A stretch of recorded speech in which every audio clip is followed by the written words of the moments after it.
تیرا سب سے بڑا دشمن تیرے پہلو ہے نفس، جو بندے کو غلط سائڈ پہ لے کے جاتا ہے۔ اس لیے قرآن میں آتا ہے کہ جو اپنے نفس کی خواہشات کے خلاف کرتا ہے، جو غلط خواہشات ہیں، تو اس کا ٹھکانہ جنت ہے، ٹھیک ہے نا۔ اس لیے اس نے اس کو قتل کر دیا۔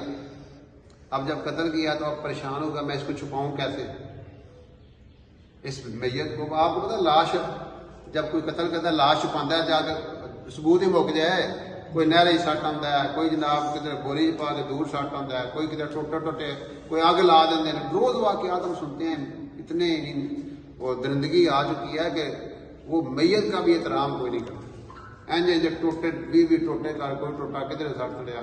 یہ بہت ظلم و ستم ہو رہے ہیں، اللہ تعالیٰ ہم سب کی حفاظت کرے۔ کہتے ہیں پرانے زمانے میں کہ نیری آتی سی نا، نیری آدھے نا کدھر قتل ہویا، کدھر قتل ہویا جی وجہ سے نیری آئی۔ ہوں تو قتلوں کا حساب ہی کوئی نہیں، روز قتل اخبار پڑھیاں پہ نے، خبر پڑھیاں پہ نے قتلوں دیا، اور اتنے برے طریقے سے۔ اگلے دن آپ نے سنا ہوا کراچی میں قتل، دوست نے قتل کیا، قتل کر کے گڈی لیا کے انہوں کدھر بلوچستان والے پاسے اتنے جا کے گڈی کی اگ لا دیتی، اور پتا ہی لگے کہ بندہ گڈی کو آگ لگی، بندہ مار گیا۔ لیکن قتل چھپتا نہیں ہے، قتل ظاہر ہو ہی جاتا ہے، یہ یاد رکھیں۔ قتل کبھی چھپ نہیں سکتا، 10 سال بعد، 20 سال بعد، 40 سال بعد ایک دن ظاہر ہو ہی جاتا ہے فلانے نے قتل کیا کسی نہ کسی طریقے میں۔ تو بہرحال تو ایک کوا آیا، اس نے ایک دوسرے کوے کو مار دیا، پھر اس کو نا اپنے پاؤں سے مٹی کو دی اور اس کو چھپا دیا۔ تو اس کو بھی سمجھ آ گئی کہ میں کیا کروں، یعنی انسان اگر سبق سیکھنا چاہے تو کہاں کو بھی سیکھ سکتا ہے، ٹھیک ہے۔ انسان اگر کوئی اس کا ارادہ ہوتا کوئی لرننگ کا، تو لرننگ اس سے بھی کی جا سکتی ہے، جانوروں سے بھی لرننگ کی جا سکتی ہے، ٹھیک ہے نا۔ تو بہرحال